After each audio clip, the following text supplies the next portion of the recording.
PR পদ্ধতিতে আগামী জাতীয় সংসদ নির্বাচন, জুলাই সনদকে আইনি ভিত্তি দিতে নভেম্বরে গণভোট আয়োজন সহ ৫ দাবিতে নতুন কর্মসূচি দিয়েছে জামাতে ইসলামী সহ সমমনা ৭ দল।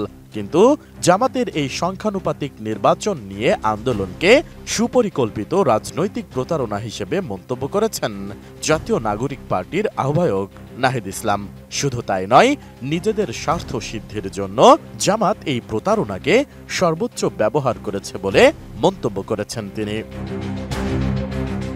১৯ অক্টোবর নাহিদ ইসলাম তার ভেরিফাইড ফেসবুক পোস্টে লিখেছেন, পিআর নিয়ে জামাতের এই আন্দোলনের লক্ষ্য ছিল সংস্কার কমিশনের সংস্কার প্রক্রিয়াকে ব্যাহত করা এবং জনগণের উত্থানের পর জাতীয় সংলাপকে রাষ্ট্র ও সংবিধান পুনর্গঠনের মূল প্রশ্ন থেকে বিভ্রান্ত করা। মূলত ভোটের প্রমাণ ভিত্তিক পিআর পদ্ধতির মাধ্যমে একটি উচ্চ কক্ষ প্রতিষ্ঠার দাবি একটি সাংবিধানিক নিরাপত্তা হিসেবে উপস্থাপিত হয়েছিল। এর আশেপাশে একটি শক্তিশালী আন্দোলন গড়ে তোলার মাধ্যমে জুলাই সনদের আইনি কাঠামো প্রতিষ্ঠার লক্ষ্য ছিল। তবে জামাত ও তার সহযোগীরা এ এজেন্ডাকে জিম্মি করে এটিকে কেবল একটি কৌশলগত পিআর ইস্যুতে পরিণত করে। তারা নিজেদের স্বার্থ সিদ্ধির জন্য এটিকে ব্যবহার করে। তাদের উদ্দেশ্য কখনো সংস্কার নয়, বরং এটি ছিল কৌশলগত প্রভাব বিস্তার। নাহিদ ইসলাম তার পোস্টে আরও উল্লেখ করেন, জুলাই উত্থানের আগে অথবা পরে কখনোই সংস্কার সংলাপে অংশগ্রহণ করেননি জামাত। তারা কোনো মৌলিক প্রস্তাব, সাংবিধানিক দৃষ্টিভঙ্গি বা গণতান্ত্রিক প্রজাতন্ত্রের প্রতি কোনো অঙ্গীকার প্রদান করেনি। সংস্কার কমিশনের মধ্যে হঠাৎ তাদের সমর্থন ছিল বিশ্বাস বা দৃষ্টিভঙ্গির ফল নয়, বরং রাজনৈতিক ছদ্মবেশধারী হস্তক্ষেপ। আমি বুঝি নির্মাণের শিল্প, সালাম স্টিল বোঝে durability. Salam steel, most durable steel. Nahid ইসলামের দাবি, বাংলাদেশের মানুষ এখন স্পষ্টভাবে এ প্রতারণাকে বুঝতে পেরেছে।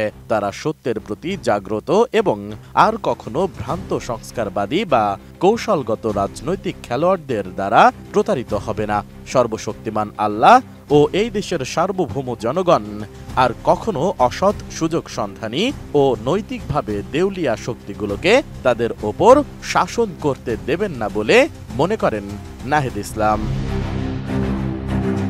এদিকে এনসিপি নেতা নাহিদ ইসলামের এমন বক্তব্যের প্রতিক্রিয়া জানিয়েছেন বাংলাদেশ জামাতে ইসলামীর সহকারী সেক্রেটারি জেনারেল অ্যাডভোকেট এহসানুল মাহবুব জোবায়ের।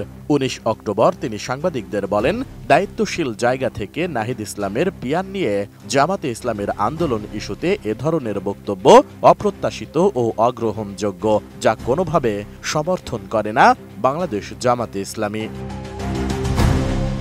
এছাড়া দলটির আরেক কেন্দ্রীয় সহকারী সেক্রেটারি জেনারেল হামিদুর রহমান আজাদ বলেন, যে কোনো দলের ব্যাপারে অন্য দলের শিষ্টাচার বজায় রেখে মন্তব্য করা ভালো। ব্লেম গেম বা দোষারোপের রাজনীতি থেকে আমাদের বেরিয়ে আসতে হবে, কারণ পুরনো রাজনৈতিক ধারা এটাই ছিল।